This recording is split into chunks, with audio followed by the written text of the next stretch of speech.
Live from the CSI Outdoor Track and Field Complex on the campus of the College of Staten Island, CSI Sportsnet welcomes you into NCAA Division II men's soccer coverage on the ECC network. In today's non-conference matchup, the College of Staten Island Dolphins host the University of New Haven Chargers. Good afternoon, everybody. Once again, my name is Joe Foreman alongside my broadcast partner, Jeffrey Brodsky. And Jeff, the Dolphins are hosting their final home game of the 2024 season today. However, there is still plenty on the line for the Dolphins in terms of playoff positioning. We'll talk about that a bit later. What are you looking for in this matchup against the Chargers? I'm watching CSI. They need to be attentive in this game. As you said, a lot still going on for them. So they haven't been great. They were on a 5-game losing streak. They've yet to have a clean sheet in these games. So I'm hoping they can play a little bit better defensively, maybe slow down this team. But the Chargers are coming in very hot. They are 4-0-1 in their last 5 games. So no losses in that last 5. It's going to be tough. But I'm expecting the Dolphins to push the pace a little bit. We'll get you the starters for the Dolphins very quickly as we are about to kick off here from the College of Staten Island in numerical order for the Dolphins. Their starters: number 2, Youssef Dardir; number 5, Luis Asensio Cueva; number 8, Brian Curlew; number 9, Brendan McGuire; number 10, Miguel Espinoza; number 14, Karai Arslan; number 18, Badar Mesrar; number 22, Anthony Benvenuto; number 24, Jude Deplin; number 28, Peterson LaRose; and in goal is number 30, Justin Karaburin. Once we have a stoppage, we'll get you the starters for New Haven as well, as we have kickoff from the College of Staten Island, Chargers and Dolphins, here on the ECC network.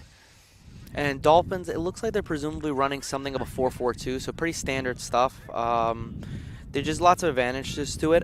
They just need to not get overloaded in the midfield, as it seems as though that New Haven is going to be running something of a 4-3-3, so they could get overloaded in the midfield area.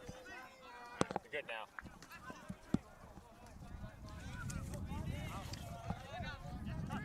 Had to attend to the live stats very quickly, but I'm back.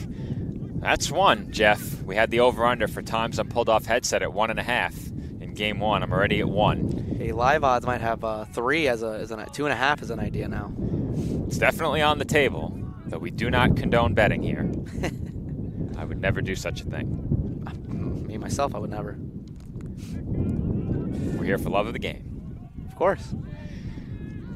Chargers with it in the midfield now, and we'll try and get you their starters quickly. In numerical order for New Haven: in goal, Mattia Palanca. The rest of their starters: Albert Porqueras, Anthony Denis, Pau Santanak, Adam Lindstrom, Davide, excuse me. When you go back and forth between the roster and the pronunciation guides, sometimes it gets a bit difficult. Especially so many foreign players here. We're going to get to that. Oscar Varnbach wears number 17. Kanturk Akul wears number 18. Sar Almaz Nino wears number 19. Mark Jourdain wears number 24. And Darcy Gabriel wears number 37. And I'm expecting a lot out of New Haven, specifically in Pau Santanak and Adam Lindstrom. I expect them to have a big game here today. If they want their teams to win, it's going to have to come from them. I had everything written out phonetically on the public address sheet as I was doubling as the PA announcer once again. And then, perhaps not so wisely, I threw that sheet in the trash. I had everything nicely laid out, and trying to reduce the amount of paperwork in front of me, I got rid of it. So I had to move my eyes up and down the roster for the pronunciation as the Chargers move in. Quick turn, shot, and Deplin makes a tremendous defensive play to keep out the attempt by Lindstrom. What a beautiful block. He did everything he needed to do there. They had an open net. Deplin comes in. There's the last line. Perfect placement there. Absolutely exactly where he needed to be right there. Gabriel set up Lindstrom right on the doorstep. He thought he had a walk-in, and Deplin with the sliding block keeps this game scoreless. And you say scoreless. Dolphins, every one of their games, have only lost by 1 goal. It's It's been really tough the last few games for them. Any of those could have turned out to be wins for them. So maybe that block is going to come back and really help them out later in this game, hopefully. We've seen Deplin make some quality defensive plays in the past. I think that might be at the top of the list of his best plays as a Dolphin. Put on the highlight reel, right? You don't see blocks like that on a net that open too often. And some people might say, well, he had the whole net. Why did he put it right where the defender was? But let me tell you, you have 1 second to think about where you're going to put it. Not even. And perfectly. Deplin knew exactly where the striker was going to place it. Put it exactly in the spot. Perfect. So ahead of this Dolphins free kick, we'll talk a bit about the Dolphins and their playoff aspirations. They are mathematically alive. They need some help, but they are alive. And what they will need is for both St. Thomas Aquinas and UDC to not surpass 7 points. Now, Stack can't surpass 6. So Stack is at 6 now. They cannot surpass 6. UDC could reach 7, and the Dolphins could still pass them, but they cannot go any further than that. The Dolphins can only finish the season with 7 points if they knock off UDC. So effectively, they need Stack to lose twice, and they need UDC to lose or draw today against Duville. Plus, the Dolphins would need to defeat UDC. And Jeff, I see you have that score there. How's it looking? Yeah, it's they just scored. It's 1-1 now. Duville has just scored with 20 minutes to go, so there's still a chance. Wow. That's a big goal if you're a fan of the Dolphins, and we'll check in with that game from time to time through its conclusion. Keep in mind, no overtime in the regular season. So if that game ends tied at 1, then the Dolphins have gotten the help they needed from the Saints. Yeah, and I don't believe the Dolphins are going to be looking at that game, of course, right now, considering also this is non-conference game. Certainly not. But it's going to be nice if hopefully they still have a chance to make it in. It'll mean a lot more for them. It'll mean a lot for their final game of the year after this one. Chargers with it right on the perimeter of the penalty area. Once again, this is Gabriel moving in, sends one in front, cleared away. That was Benvenuto who got a piece. Dolphins looking to clear. No lane yet, but they work up the near side. This is Curlew. Curlew wanted Espinoza. It was intercepted, and now the Chargers have it in the midfield. Chargers are a very good team. They're third in their Northeast 10 conference. And in non-conference play, they're 4-1-1. And in those 6 games, they've only conceded once. And that was all the way back on September 17th. So they are a real tough cookie to crack. Now, was it a tough cookie to crack or a tough nut to crack? I always said cookie. Or maybe my parents aren't from here, so they might have mixed it up with me. They came over here in the 90s, so they might have had a different... I mean, technically, you could say that I came over here in the 90s, too, when I was born. That's... No, it's not the same. I came into being in this wonderful borough. Now, could you figure out how many years ago that was, Jeff? What would you think? 80... Yikes.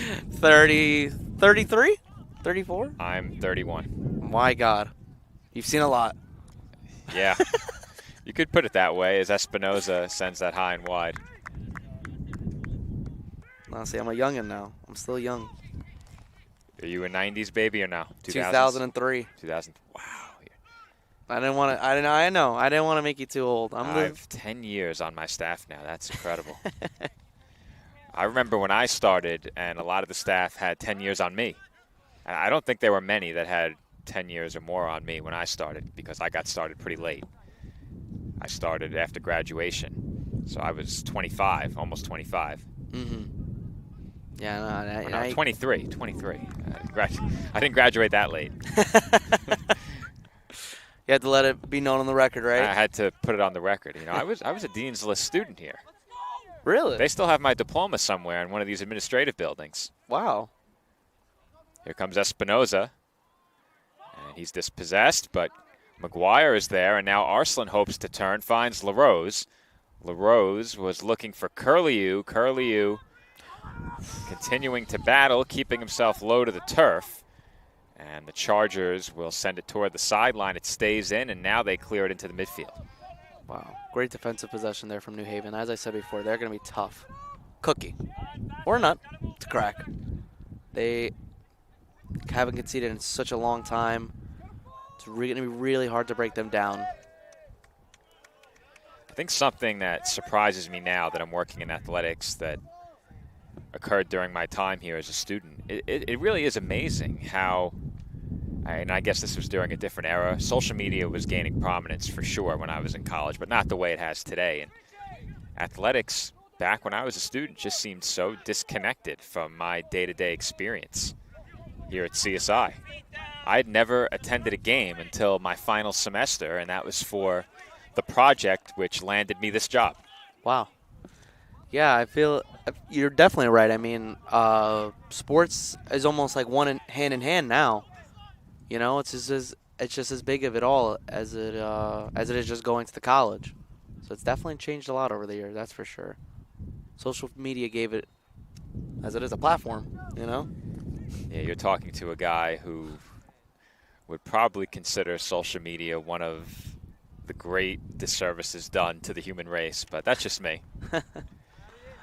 The art of face-to-face conversation and speaking is much tougher to come by now.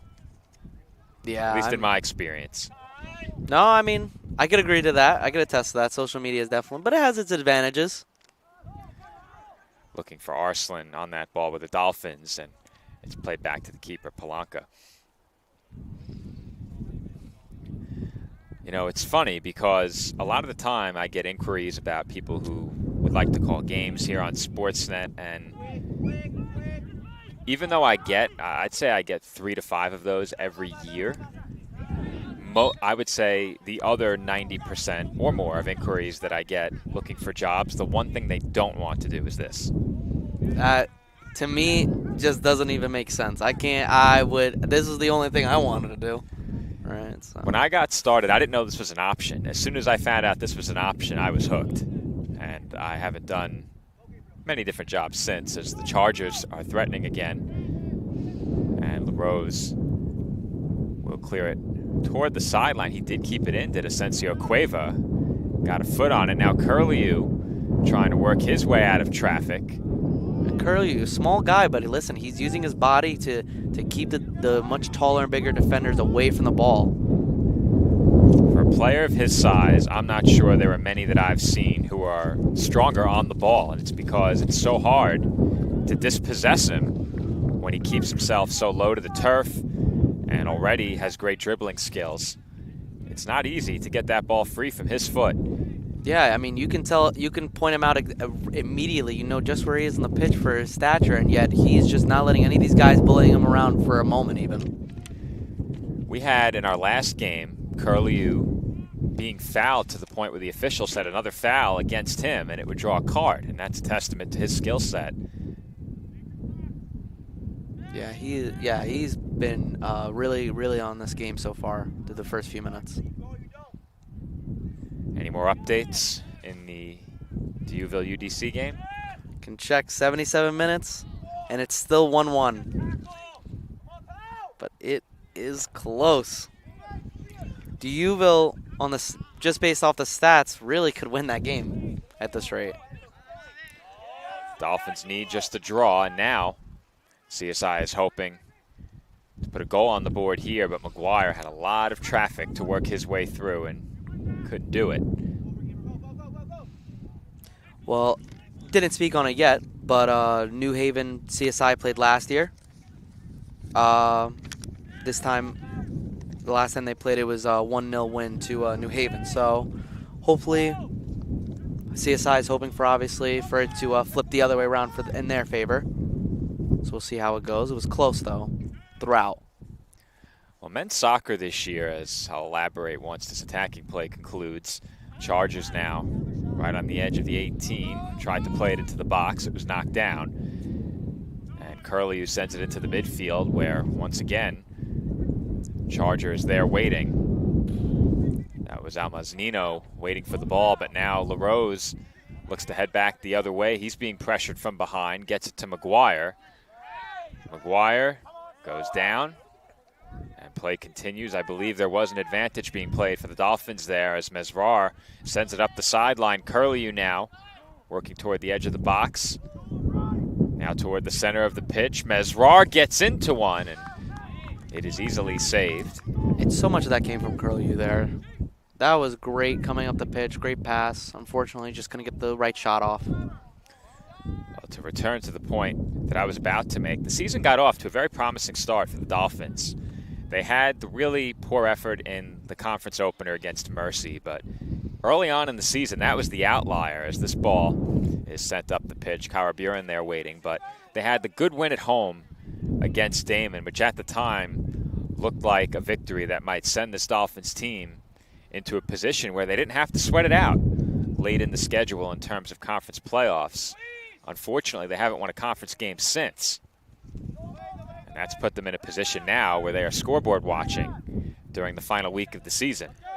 Yeah, it's tough, you know, and it's unfortunate because in some of the games haven't been too close, but St. Thomas Aquinas, I mean, they had a chance there, and Malloy unfortunately pulled away at the last second. But even Deauville, right? You score 2 goals, right, and you still lose by 2. It's unfortunate, you know. Just defensively, there were some lapses. Well, their 2 wins came consecutively. They came earlier in the season. I mentioned the Damon game, and I mentioned that they had a second win. That came against Georgian Court. So those games were both 3-goal efforts and came back-to-back. The team this season, obviously between those 2 games, scored 6. For the entire season, they have 17 goals, so more than a third of their offense came in 2 matches. Yeah, just a scoring barrage. And you say that, but in their... Yeah, and they've been all over the place in terms of being able to put the ball in the back of the net. Some games they haven't been able to find it, but most games they have been able to at least get 1, maybe 2 goals a game. But definitely those 2 really did fill up the stat sheet for them in terms of season statistics. Dolphins have been blanked 5 times this season. As that ball sent over everybody, it will skip down the hill, and off to the races goes the ball runner. Meanwhile, you mentioned success that New Haven has had this year. Chargers have not lost a game since the month of September, have scored 2 or more goals in 3 of their last 4 games. Yeah, they've really caught themselves into a groove as of late. Comes Gabriel again. He looks to play it toward the center of the pitch. Akul dispossessed by Curlew. Now McGuire is shoved down. Strong challenge there results in a foul, and the Dolphins earn the free kick.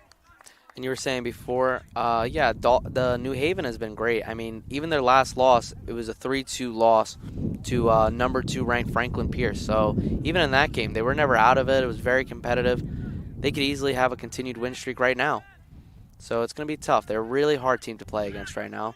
All their players are so good. They're all playing really great together, especially over the last month. And we touched on it as I was perhaps, you could say, laboring my way through introducing the starters, but a lot of international talent on this Chargers team as well. I think they had 1 player, maybe 2, in the starting lineup. I think it was 2 that have a hometown located in the United States. I believe so. Almost every single player you said, Sweden, Turkey, all over Europe.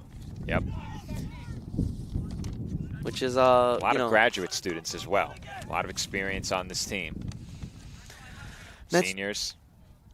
Yeah, and that's usually those years when you do get those wins, right? Your players develop, they've played multiple years together, and they really know their tendencies and everything. So it would only make sense that, you know, graduating class would have more wins. Dolphins give it away in their own end, but they're in position and will force Chargers to work it toward the sideline. Racing forward in the corner, Jourdain, and he ran out of room. And we said it before, Dolphins this season with 17 goals, but their goals for total hasn't been the issue. It's been the goals against. nearly 3 per game. And if you look on the side of New Haven, in 13 games, they've only scored 23 goals. However, they've allowed just 7. Yeah, and that's the biggest thing, right? I mean, defense is going to win you games every time, right? Because if you can keep your opposition from not scoring, you're not going to lose that game. Worst thing that happens to you is a tie. So it really means, I think defense is just so important. And Espinosa's taken down just outside of the box. And that should be a card from the referee. I don't see how he could have been playing the ball very well there. I'm not sure it will be, but it will certainly be a Dolphins free kick. A little surprising it's just a talking to. That was Almaznino. It's a Off the foul. dangerous place to give away a foul. So I believe I mispronounced Suar's name earlier, though. I think that actually would be read as Suar. S-U-H on the pronunciation guide.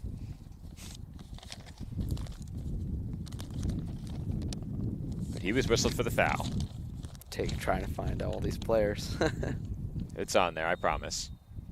Espinosa lined up over the ball along with LaRose. Espinosa's free kick is wide. It's a good effort from there. It's a dangerous position, so they're unlucky to not be able to get anything out of it.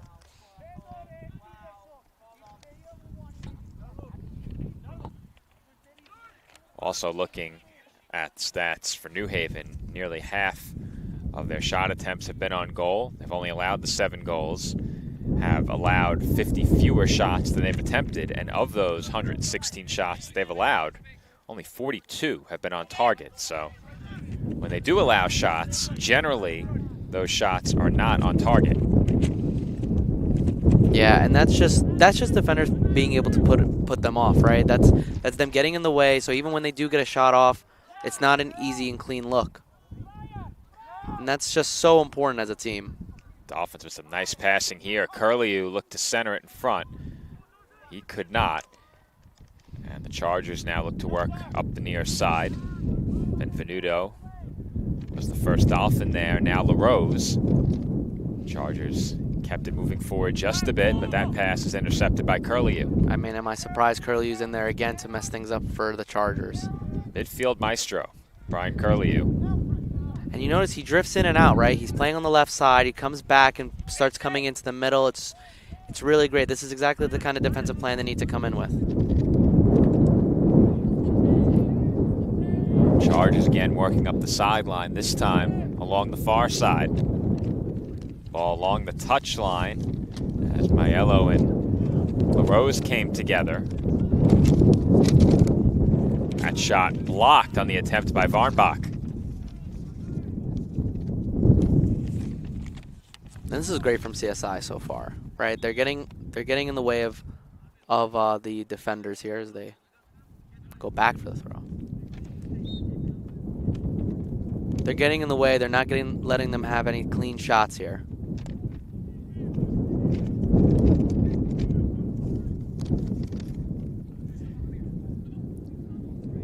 New Haven works it through the midfield now along the far side. Porcaris gives it up. Maiello. Now Varnbach sends it toward the corner. Racing down toward the corner, Jourdain, and he could not get there. Yeah, and I think this wind is messing with them a little bit, right? It's messing with me. Yeah. It's pushing the ball a little too far. He couldn't get a touch onto it, and it just fell out of play. For the first time in my life, my hair is coming out of my hat at a length that the wind just takes it.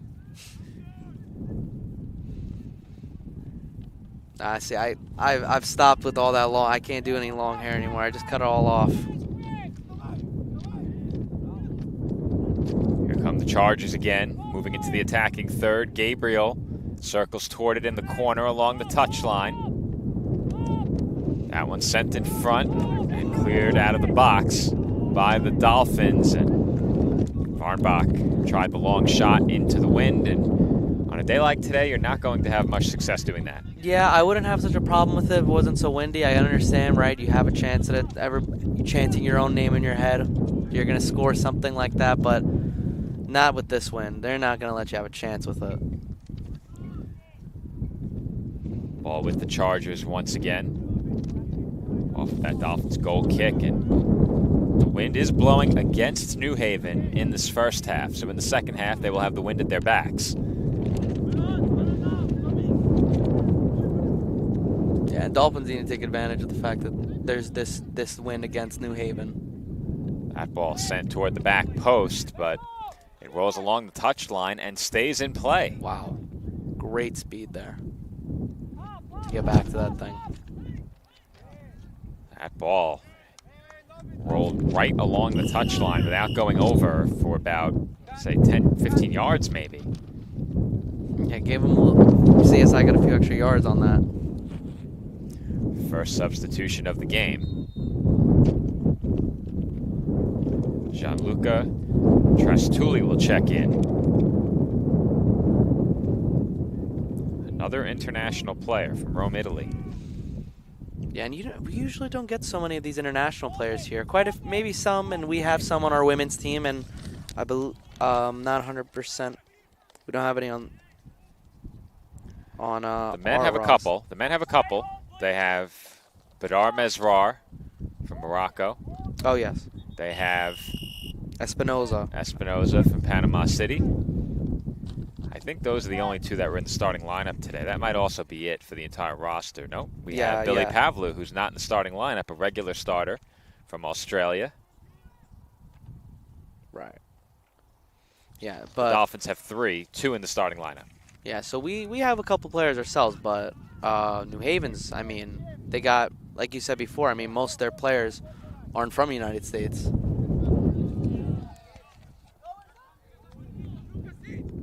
Still scoreless here from the CSI Outdoor Track and Field Complex. Great interception. Great move there. That was a big intercept as Arslan goes down. Possession remains with New Haven as they look to get back on the attack quickly. This ball soaring over toward the near side. It's a bit too high, and the Dolphins quickly throw in. Jeff, let's get one more update from our East Coast Conference game with major playoff implications for the Dolphins. Checking it out right now, and I believe the game's over. It's 1-1. The game has gone final. I believe D'Youville is the home team in that game as that ball is covered up by Polanco. So with that draw, the Dolphins are still alive in the playoff chase. They need some more help tomorrow. They will need Queens, currently #1 in the conference, to knock off Stack, which I believe is now 7 in the conference, if I'm not mistaken. Yeah, and Queens, like as you said, are #1. They have been phenomenal this season. So if I had to say somebody was going to win, I would say it'd have to be Queens. Well, you're a bit biased, Jeff. I'm not biased. Yeah, I mean, I got at least not on headset. I got to work on it. The Knights, I don't believe the Knights have lost against the conference this year. It's been quite some time since they've lost a conference game in general. It's been a really long time. I think they're 5-0-1 in conference. I can check that for you. And if they are, I don't believe they've lost a conference game since early last season. They are 5-0-1. They have not lost a conference game since, I believe, the first month of the 2023 season. It's been quite some run on their way to a championship last year and an NCAA tournament appearance. What a season for Queens. And the magic continues into 2024. Yeah, they have been just absolutely phenomenal. That game is probably the coldest that I've been attending or covering a game for CSI. The conditions that night were unbelievable. I could not comprehend how, after what was a very mild month of October, not much cold weather, it was freezing. Here come the Chargers again, and Dardier is waiting along the back line. He's running out of room now, pressured, forced toward the corner. He got it away, but not very far. Aiello came away with the intercept. And that ball is blocked on the attempted cross. Yeah, and something to note, New Haven is really pushing down this left side, really hounding it. They've had a couple up there, but I think once they saw about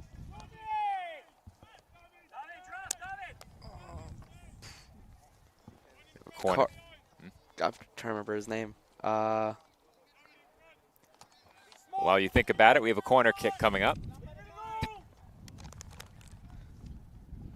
Use the power of the internet. It always saves. Makes the save. Header wide. New Haven haven't really been able to get much down that right side of the pitch. And so the left side has been a bit more prosperous for them, but CSI still playing really, really good defensively. I just would like to see them just push a little quicker on the offensive side. Dolphins have it following the corner kick. Nothing came of that last set piece, but the Dolphins quickly turn it over in the midfield. We actually broke down our tent in between games here at midfield, so on the camera shot you may see that difference without the covering for us. And that has probably increased the feel-like temperature out here by 15 degrees at least.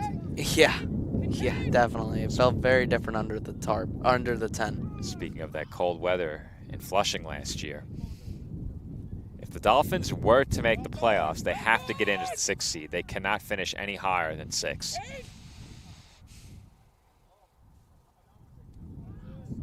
Wow. Dolphins with the takeaway down around the corner. Curlew avoids a challenge, turns back, and Dolphins will play it between their backs here. Asensio Cueva almost found himself cornered, did a nice job to get it away to Mesrar. Now Benvenuto up ahead, Curlew, and a nice redirect for Espinoza. Dolphins on the move now. Espinoza through the midfield and into the attacking third, finally dispossessed. And the Chargers will take their time getting reset here. Yeah, and that was a really great chance from me. But New Haven was just able to catch up, get a toe in there, and it just kind of broke down a little bit. But very nice opportunity there for the Dolphins. They just need to play quick, right? The New Haven's really pushing up very quickly. So the sooner they can just press them back with numbers, it's the best way they're gonna have to beat this team. Throw in Staten Island. And it ends up rolling along the touchline and out of play. Another substitution here for New Haven. A bit earlier, David Rosen checked in. And at this latest horn, Thomas Oros will check in.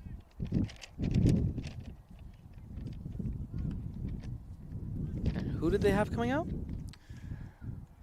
I would presume that the exiting player is making his way down the far side, relative to us, near side on the screen of our viewers.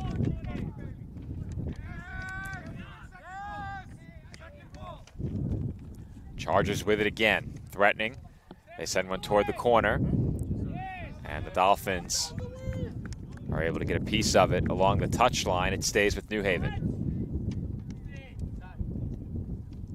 Working in, Oros. Curlew right on him. And New Haven is forced to send it back into the midfield. And I say this, Curlew down that right side is just not allowing anything to happen. So quickly, they just don't want to. They don't want to step up with him. There's a cross, and it's over the head of both Oros and Asensio Cueva. Chargers will try again here, and Dardier got a head on it. Mesrar sent it into the midfield, and Espinoza cannot avoid the defender. That was Denny waiting for him in the midfield.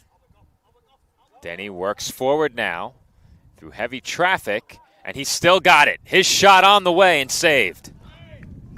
Wow, how about that defensive play and dribbling by Anthony Denny. Yeah, and that was great from Denny, right? He moved past one, got through a second, bobbled up, picked it back up. Just couldn't get the shot. He couldn't get more of a shot on it for himself, but it was great play there. You could make the case that CSI's hero of the half, if there is one, remains down on the pitch right now. That's Judley Deplin. He's the reason that this game is still scoreless. Deplin keeping what looked to be a sure goal out on the sliding block. Great ball setting up that shot, but Deplin with better defense kept the Chargers off the scoreboard for the time being, and now he is down, being attended to by the trainer. Yeah, and he was playing, not only was the block, obviously the highlight there, but what he's been doing, covering up the many attempts coming down that left side, he has been very, very good for them. And if he steps off this pitch, it's going to be very noticeable for CSI, I feel. Having that type of speed and strength coming down the side, and he has stepped off for now. I don't know if it looks like he's going to come off now. No, he's good. I did not see an injury replacement near the scorer's table, so Deplin will indeed remain in the game. Yeah, and it would have meant a lot for them if he was stepped off, so. And it looks like they have decided instead to bring in a substitution for him. So Deplin does head off for now, and Brian Garcia will check in. And I think right now that's a big deal right now, right? Because he's done a lot. They've been, like I said before, they've been coming down the left side a lot. He's had a lot of responsibilities so far in this game. And so now those go to our own number 15, Brian Garcia. Garcia, if I'm not mistaken, had started every game before this one. I can double check that with my dwindling battery life, but I've actually surprised myself this season 13 with games, yeah. my recollection All start for stats, yeah. Yeah, and I believe he was playing up at left mid, so it's not too much of a difference, right? He's just stepping back a little more, playing more of a left back position now, so. Well, Garcia this year, if I'm not mistaken, did start all of his games at back. Yeah. So he's in familiar territory. And actually, he has the most minutes played on the team. Yeah, that's not surprising, because when I write the wrap-ups, I try and make note of the different players who played the full 90. And there are some players who achieve that feat on seemingly a game-by-game basis without fail. Yeah, and that's difficult, right? To have the stamina to really push the pace and stay out there all 90 minutes, it's hard. So props to him for being able to do that, because I know I couldn't. Yeah, I think the days, well, maybe now I'd be a little bit better off, much lighter. When I was over 200 pounds, there's no way I was running around for 90 minutes. There's just no way. No way. Yeah, no. I can't run 90 minutes now. I'm down to 180 now. I don't think I can give you 90. I might be able to give you a solid 30. Hey, 30. 30's pretty good. On a soccer pitch, I'm giving you 0. Let's be clear about that. There are no quality minutes, but in terms of needing to be in constant movement, on the pitch, if I had to jog back and forth, 30 minutes. Yeah, 30 minutes is something. You can be support. That's about how long our gym period basketball games were, about 30 minutes. Those were half-court games, but I was the primary ball handler, so I was moving and engaged for much of that time as Arslan commits a hard foul.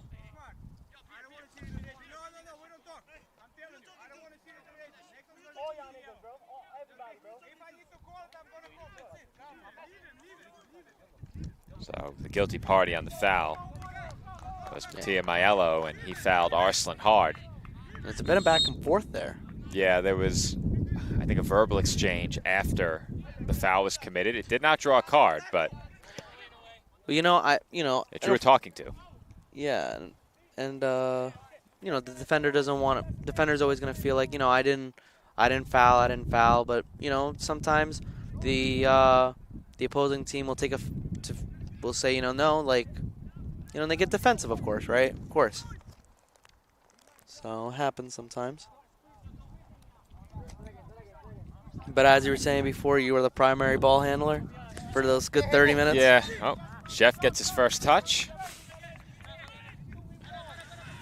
I always enjoyed playing basketball in high school, but unfortunately my reminiscing of high school basketball is not at all relevant to this game, so we'll end it here. We can write down in the stats I got my first touch here. Here come the Chargers again, and the Dolphins are forced to clear. The question is, did they concede a corner? I believe they did. I think you're right there. Yeah, they just get it out of there. Get out of there. Just put it out to a corner. So far, they've been able to defend these corners relatively well. We had a wide range of different sports that we played during high school gym class. Soccer was never one of them. We played just about everything else. We did have football, basketball, softball. It's always probably, just living here, right? Soccer is not as prominent. That corner to the center of the box and converted for the goal. Waiting on the doorstep, Saar Almaznino. Wow, what a goal. I mean, it comes right down to his feet, right about the 7-yard box. Unfortunate there, right, to concede there, but they've gotten a lot of corners in this game, and eventually one of them might have had to go in. The Dolphins had been on their heels defensively for much of this first half. The Chargers have had quite a few chances, a ton of possession time, and when you spend as much time as New Haven has on the attack, it's seemingly inevitable that you're going to convert at some point, and the Chargers do so off the corner kick. And going back to the point I was making before the corner, I wasn't sure if the Dolphins had conceded the corner given the clearance. Tough to tell from our low angle here along the sideline, but I'm not sure they needed to concede a corner there. I think if they put a little more on that ball, they might have been able to clear it over the sideline. Instead, it's over the back line, and that makes all the difference in that spot. Yeah, definitely. I mean, free throw, a throw-in versus a corner is completely different, right? It changes it all completely. Now you have a real opportunity to score, and unfortunately, that's just what happens. Your mind was still on basketball. You're about to say free throw. Yeah. It sure sounded like it anyway. That's a quickly change. You're about 2 weeks early. Basketball comes to Sportsnet on Friday, November 8th. So we're about, exactly now, 13 days away. We're less than 2 weeks. Yeah, wow. Time flies. It's hard to believe that after this we have one soccer broadcast left this season. That will come on Wednesday. The women will host Pace University. That call is all yours, Jeff. This is my final game of the season here on Sportsnet for soccer. I will be here on Wednesday, but I will not be on headset. We don't have any interns on Wednesday, so I am going to be behind the engineering laptop for that game. Yeah, it'll be interesting. I'm excited to be on the solo for once. See how it goes. Tell me how you feel. Excited to be solo. What are you talking about? Well, I mean, wait, listen. There's nothing better than sitting alongside someone talking with somebody, but it'll be just an interesting experience. I'm going to give you a word of wisdom that I've often found over the years, and this is me. This may be different, and I guess it's easier to say when you're the play-by-play guy, but when I first got started, I always looked forward to the solo broadcasts. Very often I like to call games solo. It got old very quickly, and now I hate to call games solo. So early on, you'll enjoy it. You get the chance to do play-by-play and be on your own and make the call your own, but over time, you'll appreciate having a commentary partner. Here come the Chargers. Along the touchline, sent in front and cleared.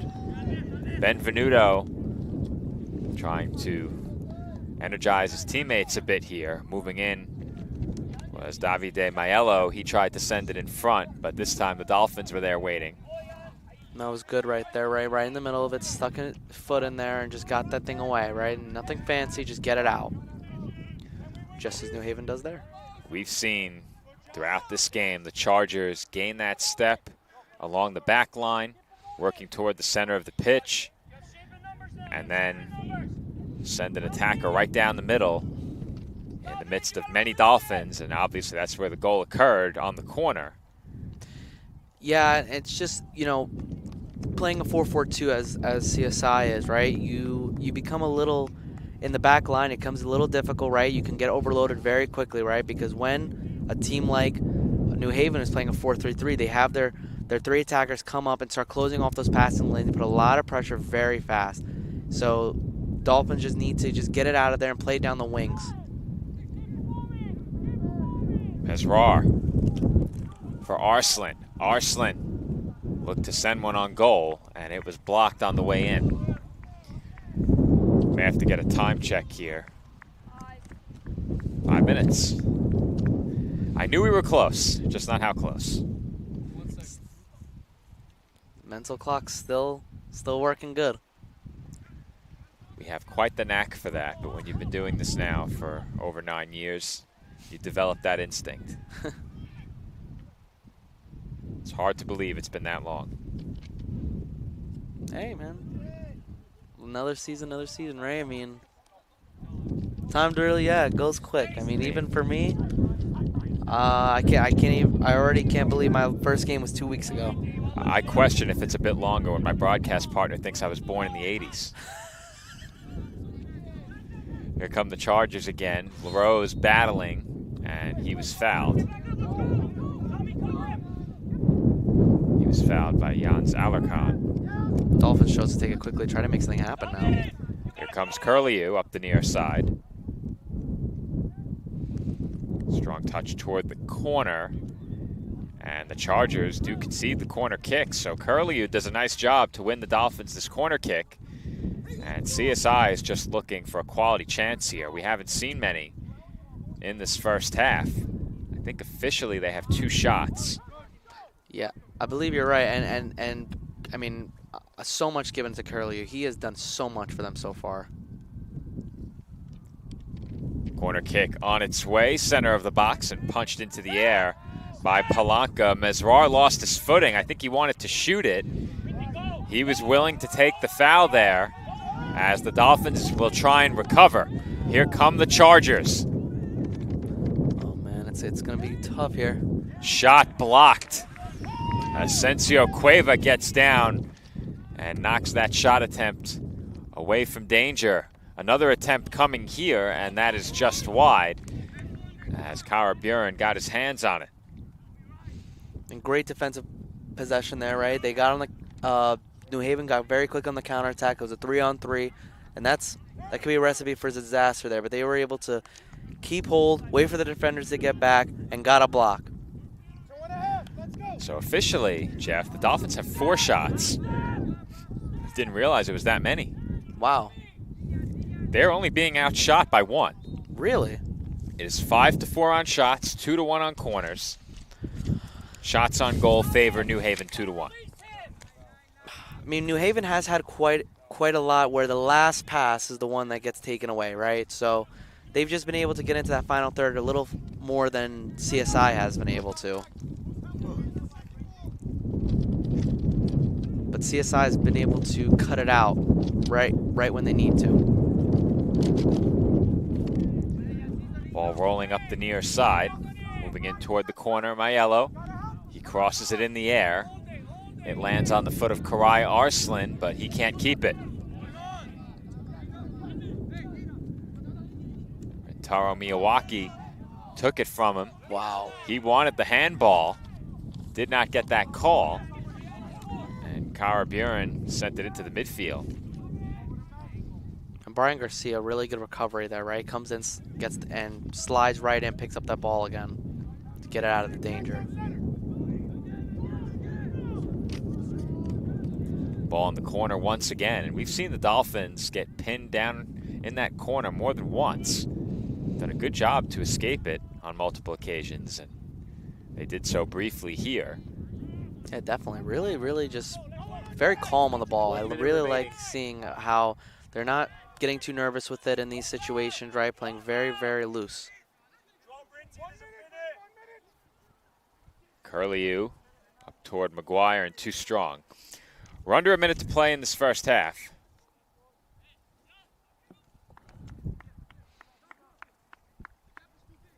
And it's been really close so far, right? I mean, it's separated by 1, but it's been really close. I think Dolphins have had quite a few good chances. New Haven's had some great chances. So I think this is a very competitive game, and I think Dolphins have a chance to get to tie up this game at some point in the second half, or maybe get a very late chance here. Ball once again rolling up the near side. Chargers racing for the corner with under 10 seconds to go in the half. 5, 4. And it does 3, not look like 2, they will be 1. able to put a shot on here, as that was blocked. And the first half will come to a conclusion. Through 45 minutes, the University of New Haven leads the College of Staten Island by a score of 1-0. When we come back, the second half from the CSI Outdoor Track and Field Complex.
And we are back from the CSI Outdoor Track and Field Complex for the start of the second half between the Dolphins and the Chargers. The lone goal in the first half belonged to the University of New Haven, and they take that 1-0 lead into the start of half number 2. The Dolphins hoping to escape their own end here unscathed, and Benvenuto does a nice job in a dangerous spot to keep his composure and clear that ball away. Yeah, it was a really good first half from both these teams. I think Dolphins definitely do have a chance though to tie this game up. Here comes Espinoza. His shot blocked. McGuire tries again, and that shot is saved by Palanca. Yeah, Dolphins in the first half didn't have as many chances as New Haven, but they definitely were very competitive in the game, had a few chances, and it's just unlucky they didn't get to score one of them. I think, great start for them, right? They get a great chance here. Hopefully that could be the story of the half for them. Saar Almaznino, the lone goal scorer in this match. He put New Haven on the board in the first half. That 1-0 score stands until now for the Dolphins. I believe those 2 shot attempts nearly evened up the shot tally, though they trail officially by 1 shot in that tally, 7-6. Shots on goal even at 2 per side, however. And I don't know if you saw, but number 16 on New Haven, Trastulli, just got a yellow card.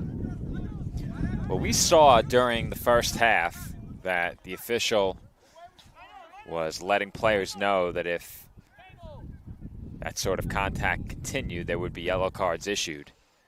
Though I think it was more for the verbal exchange that followed the contact the official had given New Haven a talking to. Yes, I believe so. So that yellow card, the first issued in this match. Yeah, and referee was saying it for most of the game, so you can understand next foul, next bit of talking that was going to happen back to the ref was probably going to result in a yellow card, just to let everyone know, like, listen, I'm not just all here to all talk, There was a Charger down. That was Jourdain.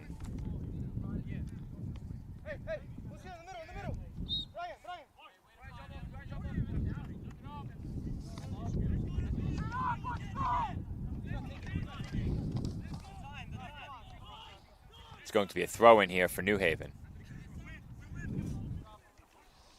And I think we might have a different angle on it, but I thought that ball might have stayed in bounds.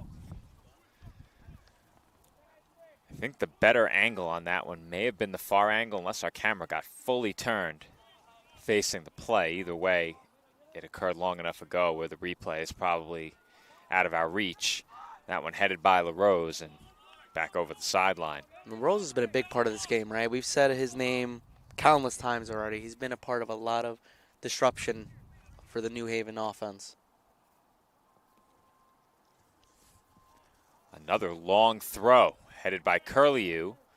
Espinoza wants to turn, and he does get it away, but he was fouled. Hey, you can't just call everything on him because you don't like him anymore. That's so soft, bro. That's so soft. Espinoza. And I feel like this Wanted Palacios. He's got him. We'll get to your point in a moment, Jeff. Palacios sends one the width of the pitch and continue. And I was just, to say, like, I think Dolphins as a team have been fabulous, but 3 players I think that have stood out so much is LaRosa, Curley, and Espinoza, right? Curlew, have been all over this game, right? They've left so many fingerprints on this game, have been everywhere up and down this pitch. And, and of course, not to forget the man who just had to step off the pitch for the Dolphins. That was Julie Deplin. Deplin also made a really big impact in this game, and those 4 have really done a lot for the Dolphins to keep them very competitive, as much as the rest of the team has, but those 4 especially. Deplin did not return for the start of the second half. Could still come back in later, but we haven't seen him in the game since he left with an apparent injury. Yeah, and we spoke about it before, but Many injuries have been happening with the Dolphins throughout the year. We're going to have a corner kick here after the official is finished sorting things out with the players on the pitch. It looks like he's speaking with a couple of Chargers.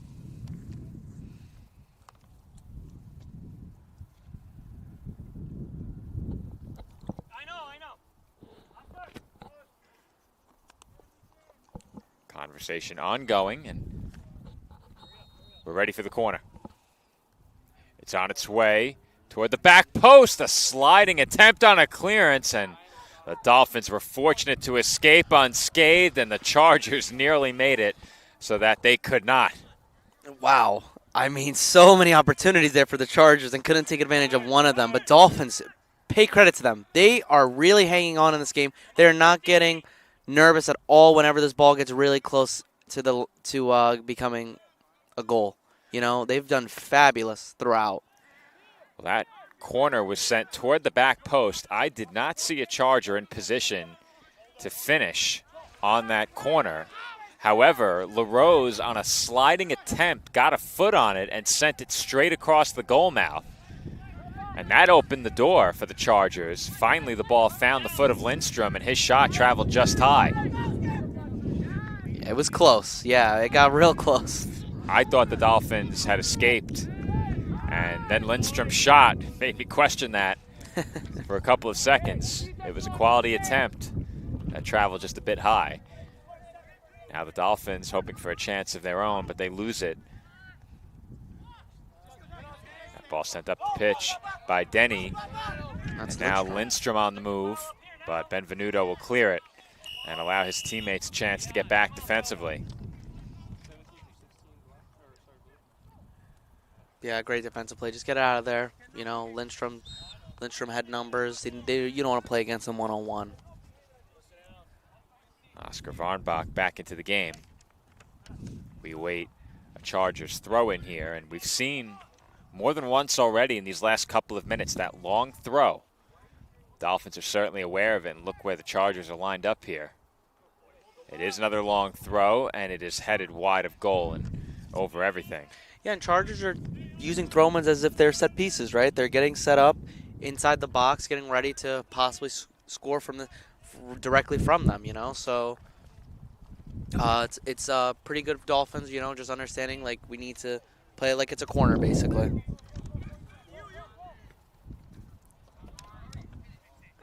Chargers again off the takeaway, and they score! Quickly off the Dolphins giveaway. Wow. The Chargers come right back and double their lead. It's 2-0. It's a phenomenal finish there, right? He just puts that right in the corner. Dolphin just gave it away in the middle of the park, right? And you can't be doing that. It's just an open shot for him, absolutely free opportunity to score, and he takes advantage of it, right? He punches his ticket there. Perfect setup there, right in the middle of it.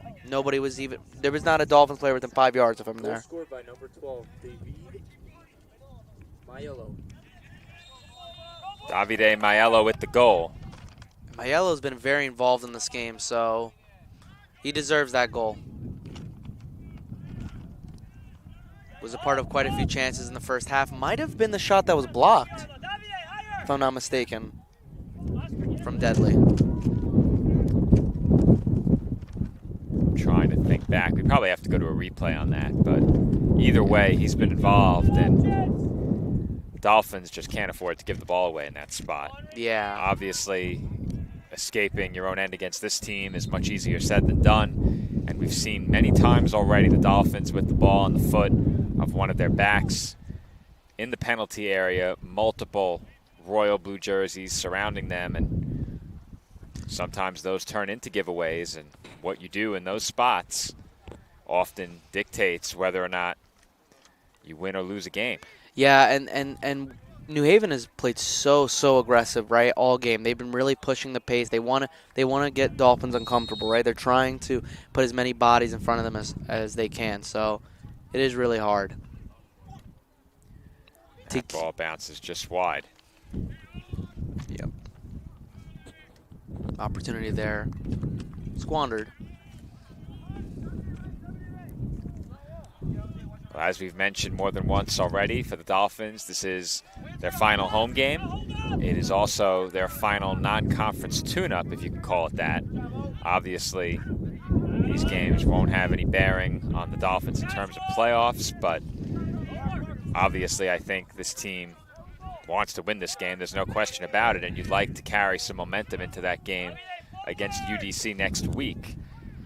Yeah, of course. I mean, momentum is so big, right? Any sport, but especially in soccer, right? Because you start, you gotta start thinking about you're coming to the end of the season, especially when you have a chance still to be in the playoffs, right? You want to get this win, especially against a tough team like New Haven. It gives you a lot of momentum and a lot of just mental fortitude in yourself, like to this team. Like, okay, we have a chance. We can do this. We can come in against Columbia and do something against them. Dolphins will have 1 week between today's game and their conference finale. Now, that game will be played at UDC, so there's a road trip involved there. I don't think it's necessary that the team spends the night. I'm sure they're not going to, but for a 1 o'clock start, that's a pretty early wake-up call, as that ball was forced over the end line by Kyra Buren. He had no choice but to get his hands on it. Yeah, 4-hour drive, right? Yeah, so, about between 3.5 and 4 hours, depending on traffic. However, you'll have to be out of here probably by 6 o'clock in the morning. Yeah, definitely. Just to be safe. Maybe 7. I was just recently in that DC area, so it gets real trafficy over there. And that ball took an unorthodox hop. Kyra Buren nearly went too far to his right, dove back left, and was able to make sure that ball ended up wide. Another corner coming up here for the Chargers, and they've really kept the pressure on with these corner kicks. Yeah, but that was a great reflex save there to keep it. And that ball is headed in off the corner. Rintaro Miyawaki off the corner, waiting along that back post, drives the header past Kyra Buren. And the Chargers go in front 3-0. Yeah, that was just a great set piece, right? And he just got ahead of everybody there, right? He got right in front by himself, and he headed it down. That's exactly what you want to do, right? Head it down. It's the most difficult shot for goalkeepers to save when it's a headed down shot like that. And just did everything right there. And we knew coming in that this was a very talented Chargers team, a team that has not lost in nearly a month. A team that has scored multiple goals in 3 of their last 4. That is Miyawaki on the goal.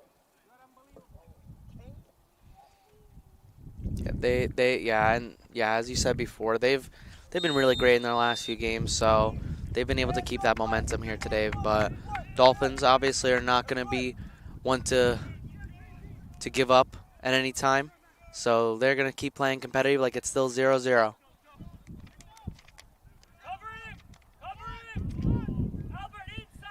That ball sent toward the far side. Just getting a foot on it was Jourdain. Here come the Chargers again. And a sliding attempted block by Dardier. We'll see that ball roll over the touchline, but Santanak was moving in with a lot of speed. Yeah, and that was a really nice setup there, right? Real quick, got into there, but good defensively.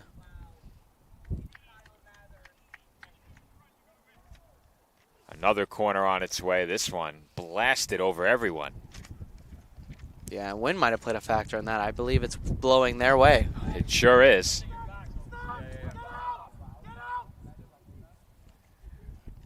The wind has been unrelenting all day, and we've mentioned the wind many times on the air this year. There has been no game where the wind has been a greater factor than this one.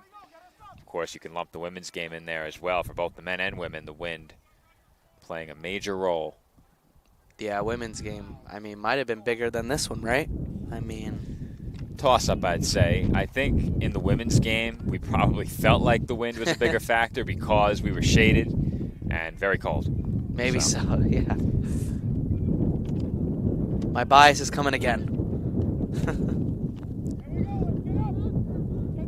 That ball rolls over the sideline, and Chargers are going to make a change in goal here. Meanwhile, Judley Deplin back in for the Dolphins. So that's good to see. Yeah, he was, like I said, he was great in that first half. So having him back on is only going to help them out, right? So this is very good to see him back in the game now.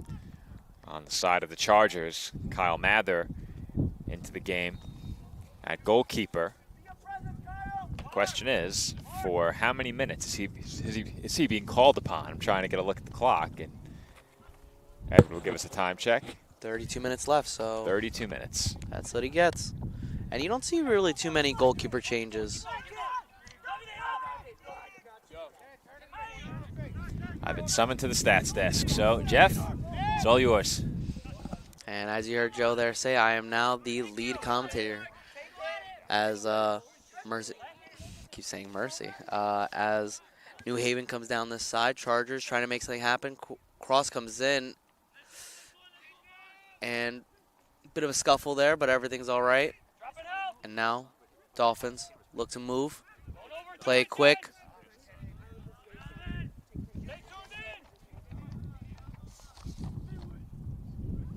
McGuire was dispossessed there, and now it's back in the hands of the Chargers defense.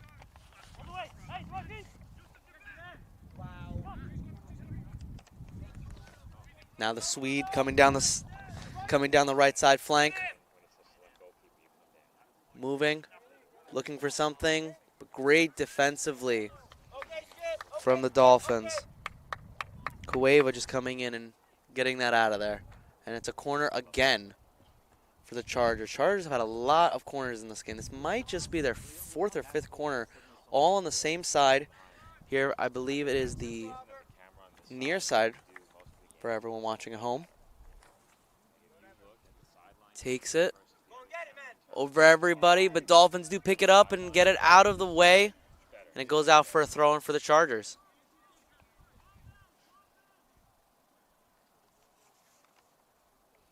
Chargers now. Have played a great game. Very, very, very aggressive. Even when they're up, they still want to continue to push the pace.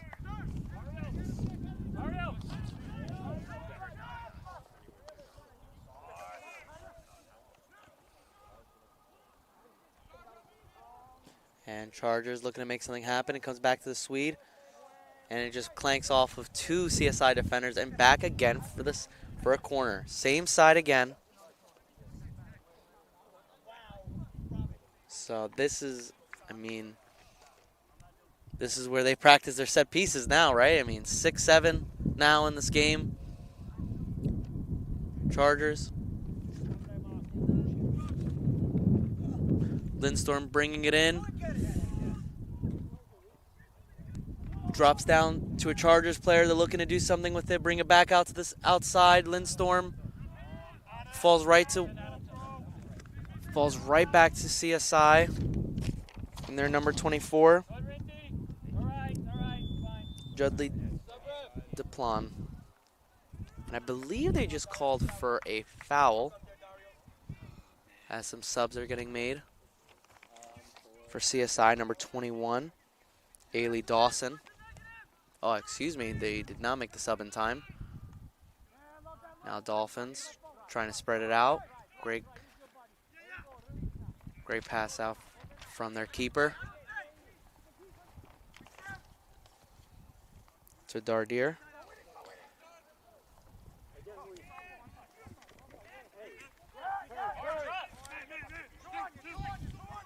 Now Espinoza trying to push the pace. He's moving through the middle. He's got to look at it. He passes it up. Unfortunately, falls to New Haven. And Joe, welcome back. I was hoping to get you your first goal call right there, but it was not to be for the Dolphins on that last attacking play. Here comes New Haven back the other way. Cross in front and directed in. Another great ball sets up a Chargers goal.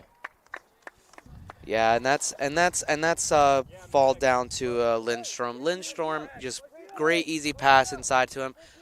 They just ran it perfectly there. Great stuff from New Haven. I think I jinxed it, Jeff. I wanted to get you your first goal call. As soon as I started speaking, the Chargers, with another great ball, set up what was an easy goal for Adam Lindstrom. God, You just couldn't wait 5 more seconds, right? So close. So close. But we'll get the official scoring on the assist as well. Lindstrom with the goal has made it 4-0.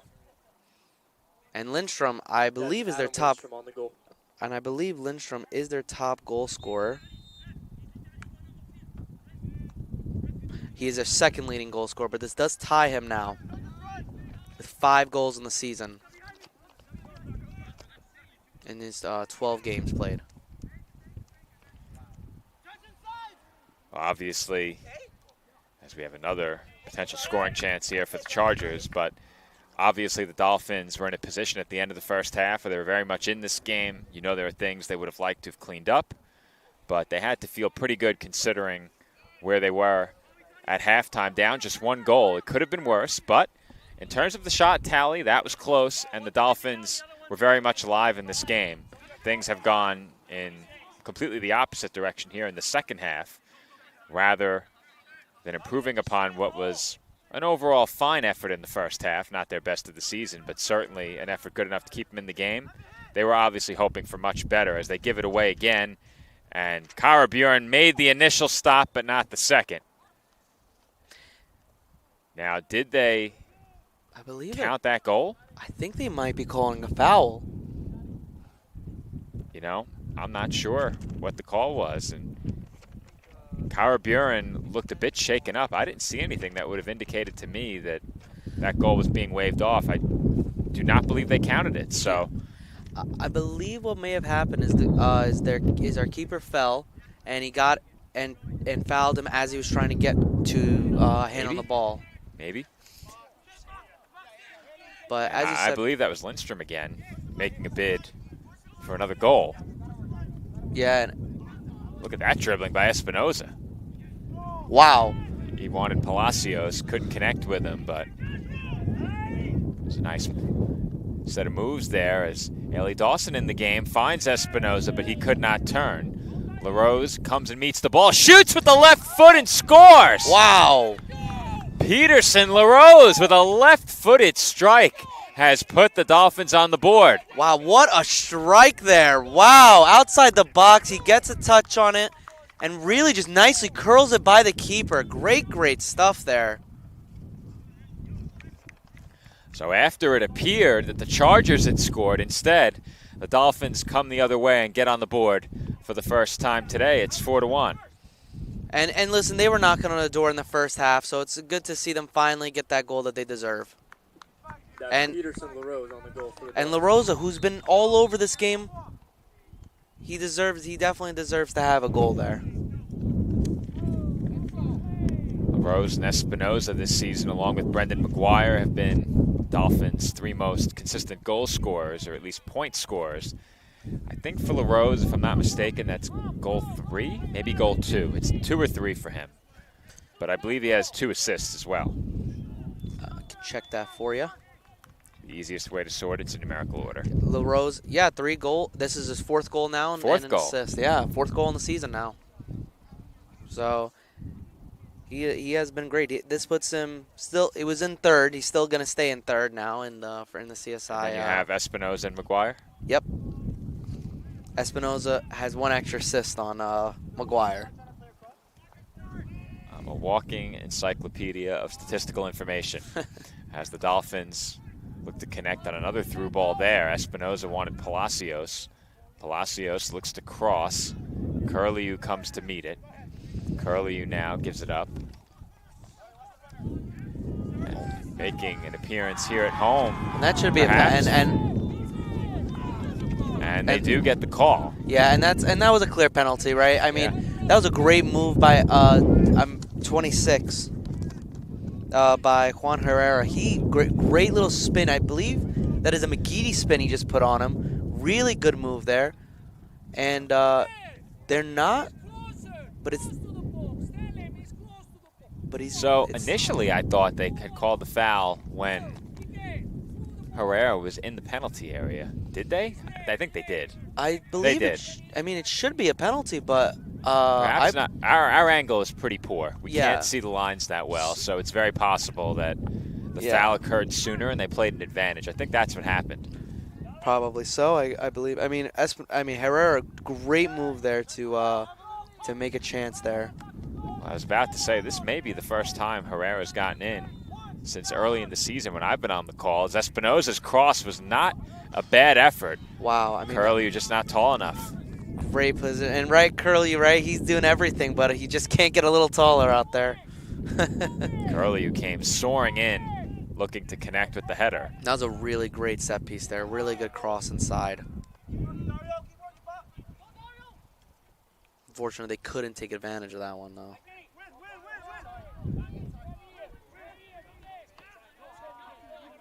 Espinoza in the midfield has Curlew. Curlew wanted Dawson, who goes down, and he will get the whistle. And CSI have really turned it around now. They're really starting to pound the pressure. They're playing inspired, aren't they? Right? Yeah. Sure, absolutely. looks like it. The problem is they needed 90 minutes of inspired against this team. That's a good ball. Herrera got his foot on it. Now Curlew looking to turn toward goal. Keeps his footing. It's clear toward the sideline, rolling toward the touchline, and kept in or not. And the biggest thing, I think, that they're really just starting to push through the middle, right? Just dribbling through. Not so much passing. They're trying to just play it themselves through. Will And it's Trees really in for the made a Dolphins difference. as well now.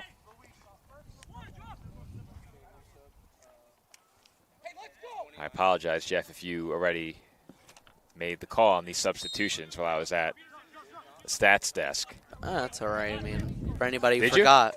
I believe I made, I Okay. made the sub call. I'd seen, they were on the subs line, and I had called it out. Palacios racing up that near side.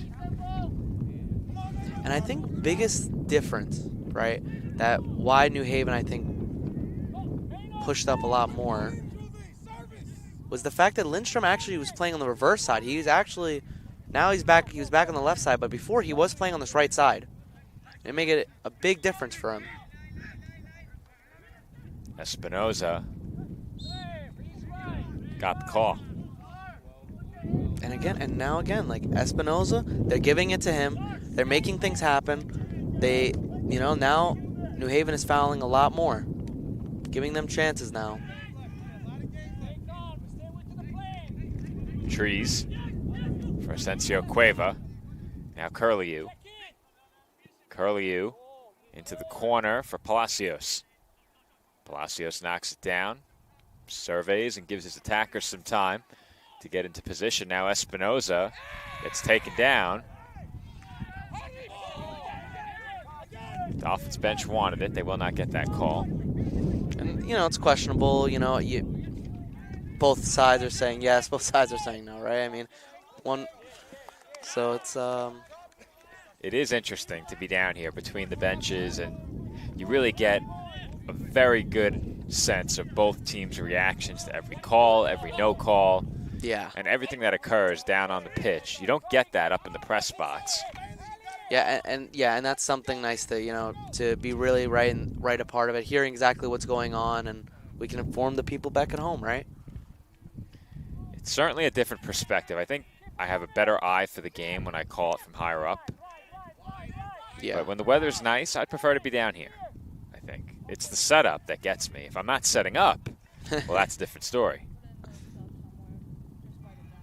That ball sent a mile high and grabbed out of the air. Now, Mather came right to the edge of the box. Yeah, that was very grab it. close. That was really Yeah. close to being almost a free kick there at the edge of the box.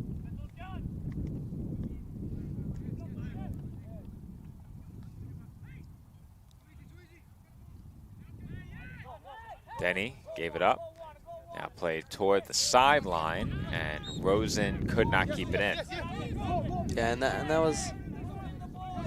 Yeah, and you could tell immediately that was out of bounds. There was not a great pass. There was nobody there, and he had to try to track back and get there as quickly as he could. Asensio Cueva for Trees. Herrera.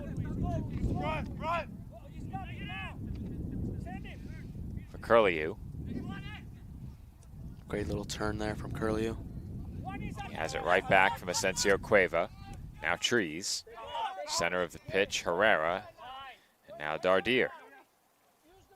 Dardier moving forward. Has Asensio Cueva again. All over him was Dario Regano.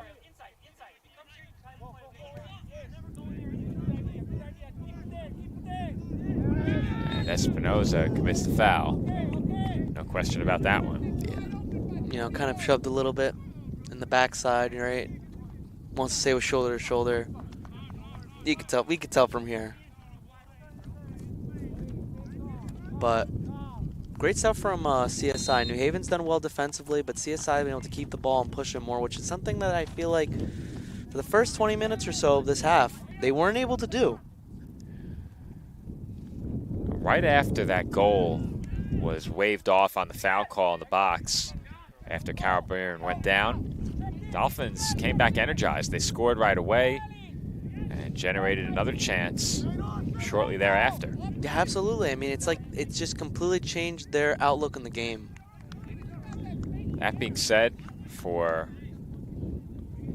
gotta consult our live stats, but for as much time as there was that passed up until that goal was called off, the Chargers had thoroughly dominated the game. I don't think there's any question about it. Yeah. And I think most of that comes down to possession time. The Dolphins had chances as that ball is cleared away again by New Haven. LaRose. Yeah, definitely. Like they're, you know, at no point do I feel like the Dolphins were just getting. The Dolphins had chances. It's just New Haven comes down. And there's a good play by Trees to break up that through ball. And Palacios did commit the foul there. That's not a foul that you want to commit. Yeah, it's another really dangerous area for them, right? They can do some damage from here. And as you were saying before, I mean, yeah, they were definitely beginning, I think, dominant. Yeah, they were dominant. They were really making a lot more string passes, especially 20 minutes or so. They just put everything through Stromhold on this side here, on the right side here. So it became really hard for the Dolphins. But they changed their game plan up, and now they're playing a lot more aggressive, and they're way more in this game now. It's going to be a free kick. I believe this is Varnbach lined up to take it. The Dolphins with 4 on a wall, make it 5 in the middle perhaps. And they will stay with 4. That 5th Dolphin marking Denny here. He's standing in front of the wall right now. He'll probably move. And this is a dangerous area, so a lot of caution here now.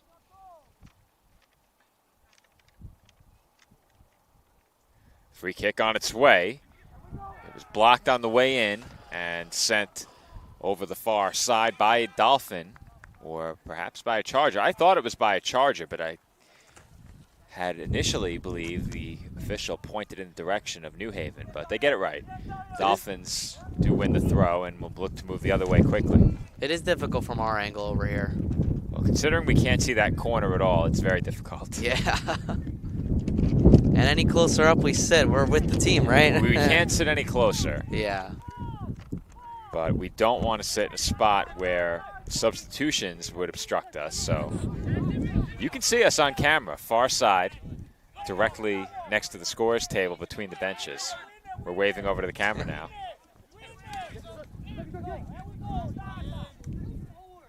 Herrera for Trees. Trees taking his time, works ahead. Now Espinoza. Wanted Dawson, and the Chargers get there first. It's over Dardier, who has to retreat to get it. Yeah, and Trees now. Ed, how much time? All right, 15 and change. Yeah. 15. So what you do next time you need a time check, Jeff, just tap Edward on the shoulder, because we can still hear you. I'm trying. Yeah, I'm trying to keep it quiet. What you got to do, you take your stack of papers and wave it in front of him. That'll get his attention. You won't have that problem on Wednesday. Yeah, right, yeah, just me and just flag on over. LaRose. Cross. Nobody home. And here it comes. And the wind just turned it over. Did you Yeah. see that? And right at the end, just turned That it was over. headed right for my lap, and the wind emphatically denied it.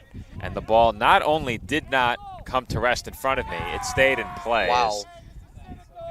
That is some collision there. Espinoza got the worst of it, coming together with Almaznino. And I believe Osmanzinos, he slipped there, right? But he just fell right into right on him, right? All of his weight just basically hit into Espinosa. Thankfully, he was able to just get up, no problem there. LaRose, another left-footed shot, blocked halfway in. Ball loose in the penalty area. The Dolphins meet it just outside the box. Curlew for Palacios. Palacios tries to cross again, broken up a second time, and cleared it to the midfield. Trees back to Dardier. Dardier up ahead for Curlew. Now Deplin along the near side. Ahead to Palacios. Palacios right back to Deplin. And now Curlew again. Curlew has some room. Moves forward. Drops it off to Trees. Trees for Espinoza. Espinoza for Curlew. Curlew taken down on the challenge by Varnbach. And the midfield with Espinoza and Curlew has been phenomenal for them, right? Curlew was playing more on the wing side and then coming into the midfield to help, but now they really put him in midfield, and that has changed a lot for them, right? He has been really, really in there making things happen for CSI. Free kick Dolphins. Dawson will take it. Dawson sends one toward the back post, but nothing but royal blue jerseys in the area. Deplin heads it up in the air. LaRose and Palacios run out of room, and the Chargers will throw. Yeah, it's unfortunate not to get anything out of that, right? You're in a good position to whip in a ball, but as it has been for most of the game, just nothing came up for the Dolphins. They've had some great chances in this game, but to only have one goal, I feel like, is they know that they could have scored more. That's been a recurring theme for the Dolphins throughout this season. We've seen it in more than one game already, where Dolphins have had opportunities to score 3 goals plus. Instead, they score none or one. Yeah, I've seen some of the other games from this past season, and yeah, there have been so many opportunities where they could be up by 4 or 5. It just hasn't gone their way, unfortunately. And I think what it comes down to now, with just one game remaining, if they can finish on those opportunities in the game that remains and come away with a win, it will erase the memory of some of those other games where they failed to convert on those chances very quickly. Oh, yeah, absolutely. I mean, every team knows, right, that the great moments are the ones that last later on, right? People forget about all the bad things that happen, right? And so if they can win their next game, they will never remember this one. Well, that's also contingent on whether or not a win would put them in the playoffs. If a win would not put them in the playoffs, then all of those memories of the goals that could have been come flooding back, in a sense. That being said, they did need help, as we mentioned. I think, statistically, the most help they needed, they've already gotten. They needed a draw or a Deauville win today. They got that in the game against UDC. Yeah. And as you said, statistically, Queens should. Well, if you're Stack and you do go ahead in that game, yeah, you might be able, you can't really afford to play for a draw given the UDC situation. And I think that helps the Dolphins because UDC and Stack are also competing for a playoff spot. Deauville is in that mix as well, but the Dolphins can't catch them.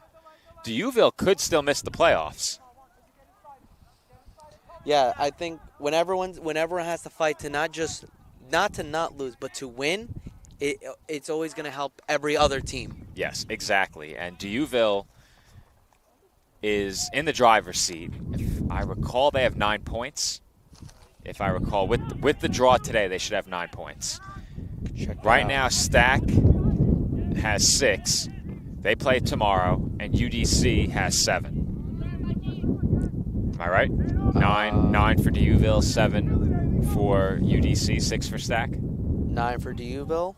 I think you've got it right, yeah. Okay, so with that, Deauville could still miss.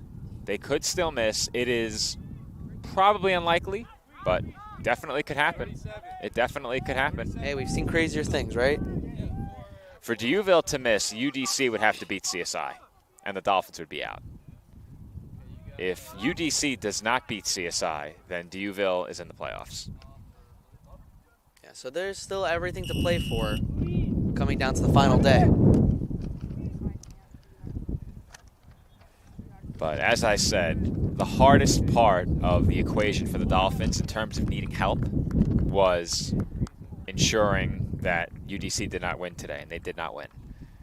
Yeah, Mercy, or I should say Stack, I think Stack plays Mercy in one of their last 2 games, right? They play Queens and Mercy or Queens and Malloy. Could check that for you. You could just click.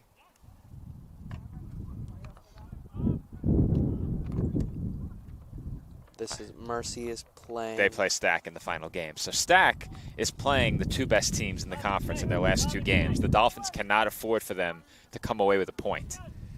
Yeah, it's going to be hard. But against the 2 best teams, obviously, CSI have the best.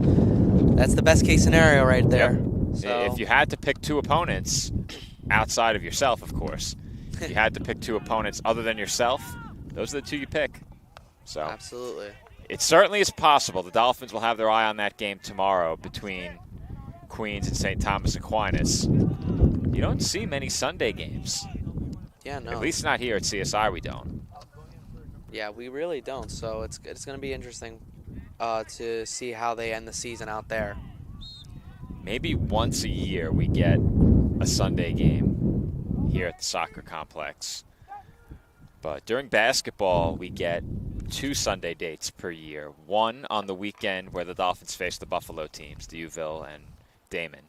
And then another on opening weekend when the Tournament of Heroes or the Conference Challenge, whatever of those events still has games to be played. They wrap up on Sunday with the final 2 games. As off the free kick, it's a good ball, but it travels through everybody and out of play. Dolphins are awarded a goal kick here. Yeah, I don't know why they don't play on those Sundays, as you were saying before. There's good reason not to play on Sunday, Jeff. We have soccer Saturdays and then football Sundays. You know what? Makes more sense now. Now, you may have those that contend that football, in this sense, would also apply to soccer, but I am a fan of American football as well, and unfortunately that relegates soccer to being soccer for me. And just being Americans, it feels weird, right, to say football. I don't know if this is true, but do you know the reason why they call American football football?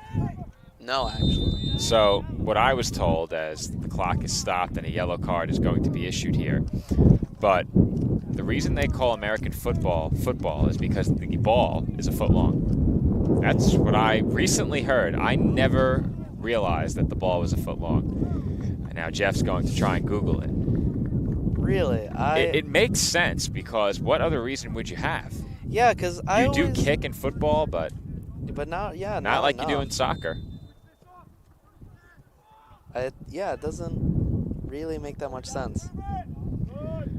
I have written here that it's a combination of rugby and soccer, and it just happened to have stuck, and they just happened to call it that because it's like a mix between the 2 in the States for them. Okay.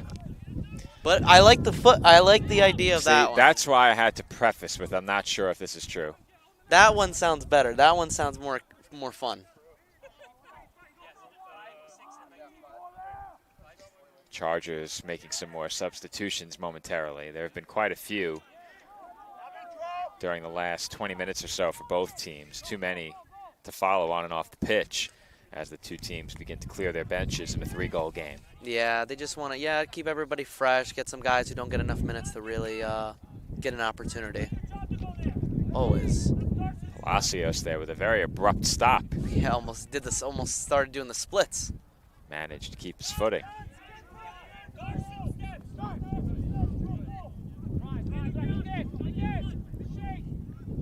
And I've liked Tree in this game. He's been really calm and collected on the ball throughout. Right now the Chargers have it as they circle back. New Haven now working slowly toward the midfield, but they will take their time with it. I would presume we're inside the final 5 minutes. 6 minutes, 15. All right, I'm a little off. And there's a strong challenge by Trees. And taking exception there was Maiello. Yeah, and a little scuffle there, but ref didn't see it, so. It's been a busy day for the official. Yeah. More so verbally than with the foul calls and the cards. Yeah, well, every referee is different, right? Some guys like to let it just play on. They won't say too much about it. But other referees, they want to make sure that they know, like, I'm the referee, and we're going to play this game a certain way today. As a commentator looking at it from a pure, entertainment value, you like it when the officials let them play, typically, both in basketball and in soccer. The players may have a different opinion on that one. Yeah, of course. I've always been more so to let the players play, right? Everybody needs to get a little physical in these. But as you said, yeah, to each their own with the players, right? Some players like it, some players hate it. I think the let them play mantra is certainly a bit more fitting in basketball because nobody wants to watch a free throw contest. Never. No. You and I could put on a free throw contest and our ineptitude might be entertaining. Yeah, they could watch something they've never seen before in the worst way. So I think one of my worst moments since coming to CSI was when, during our Fin Night Madness event, they had a 3-point contest. And you could either shoot a 3 or a free throw. And I partnered with one of our assistant ADs for finance, Alberto Sanchez. Him and I put up a whopping 0. Wow. During shoot-around, I was draining everything. I warmed up the morning of, and my shot was looking good. So I said, I'm ready. I didn't get any shots up in the hours leading up to the event. And unfortunately, I had a few go in and out, but I did not hit a single shot. It was rather embarrassing. And three-pointers, these were all three-pointers? I think I attempted maybe one from the free throw line when I realized, oh boy, there's a chance we're about to put up 0 here. It reminds me, I did the 3-point contest here at CSI last year. And Jeff Curry? Jeff Curry was long gone by this point. I put it maybe 3 for 20. It was better than. That's better than I did. Yeah, I mean, There's a good ball, but Dawson couldn't corral it, and he commits the foul. From Jeff Curry to Jeff Van Gundy, perhaps? Oh man, possibly. I mean, you can coach. Man, yeah, I could stay on the sidelines. Thought about coaching for a little bit. Now, I won't say to which area of life this applies, but I often give my friends and peers advice, and they say, you give such good advice. Why aren't you participating? And I always say, coaches don't play. Mm-hmm. That's always true. To those who play, do. To those who can't, teach. Well, my father uses that same expression with me, and I'm like, it's not a matter of can't. It's a matter of won't.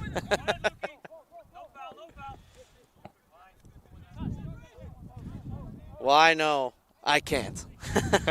Well, when it comes to basketball, I certainly can't. This particular area I'm speaking of was not basketball, as that's headed over the bar. Another good ball in front. And on the doorstep was Oros. He came soaring in for the header and sent it just high. And New Haven have slowed down quite a bit. It may be playing down cruise control now. They know it's coming down to the last few minutes. Just a bit. So that was Maiello on the cross to set up Oros for that header. And New Haven now just playing a bit more back, just not letting Dolphins really get any more opportunities now.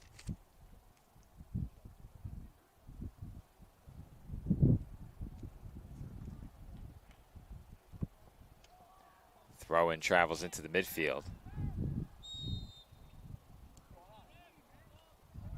Now it's a foul there on the Dolphins, but I cannot make out the number.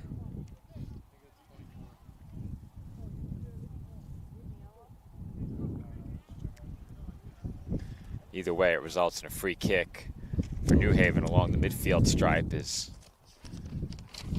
closing minutes tick away here from the CSI Outdoor Track and Field Complex. Foul's going by Dardare. I must say that even though the start for this game was only a half hour behind where we normally start our second game, you can really see the difference out on the pitch in terms of the shadows, in terms of the temperature with the wind, obviously. It feels like a completely different atmosphere just moving this game back by 30 minutes. Yeah, I mean, it's so it just goes to show now we're really in that time of the year, right, where sun goes down by 7 now, and yeah, it really just starts, and weather's getting colder, so yeah, you could just tell now we're in that time. Well, we've been rain-free all season, which has been a big blessing for us in terms of setup, breakdown, and our broadcast. Obviously, a lot would change if there was rainfall during one of these games. We'd probably be audio only. If there was rainfall, we could try and cover our camera with the tent, but if it was windy like this, we would have to go audio only during a rainstorm. Yeah, this wind it's so much. It make it rain almost sideways. Foul committed there by the Chargers. Quick free kick taken by the Dolphins. And Dolphins were dispossessed for a moment. 1 minute remaining as we enter the final minute. And the first 3 players, by the way, when they get back possession after the scuffles, are, I believe, it was La Rosa, Espinoza, and Tree. 3 players who have been so in this second half. And that's just been the story of the game, I feel. Dolphins lost it in the midfield. They're pressuring a bit, hoping for one final chance during this closing minute. But as I mentioned earlier, this is the home finale for men's soccer. And for me here on Sportsnet, this is my final call of the 2024 regular season for all who have tuned in all season long. Thanks for listening, and thank you for all the kind words encouraging what we do here on CSI Sportsnet. Jeff will have the call for the women's game on Wednesday, and be sure to tune in for that, as that game will kick off at 2 p.m. here at the CSI Outdoor Track and Field Complex. But until then, our final score today, the University of New Haven 4, the College of Staten Island 1. This game, not a conference match, but CSI is still very much alive in the playoff picture, coming in to their final game of the season 1 week from today. And I just want to say thank you, Joe, for another great season on commentary. I know sea soccer would not be the same. I appreciate that, Jeff, as once again the field is being slowly engulfed in dust from down the hill. This has been Joe Foreman alongside Jeffrey Brodsky. Once again, thanks for tuning in to this CSI men's soccer broadcast, our last men's soccer broadcast of the 2024 season. We'll see you all again one more time for women's soccer on Wednesday.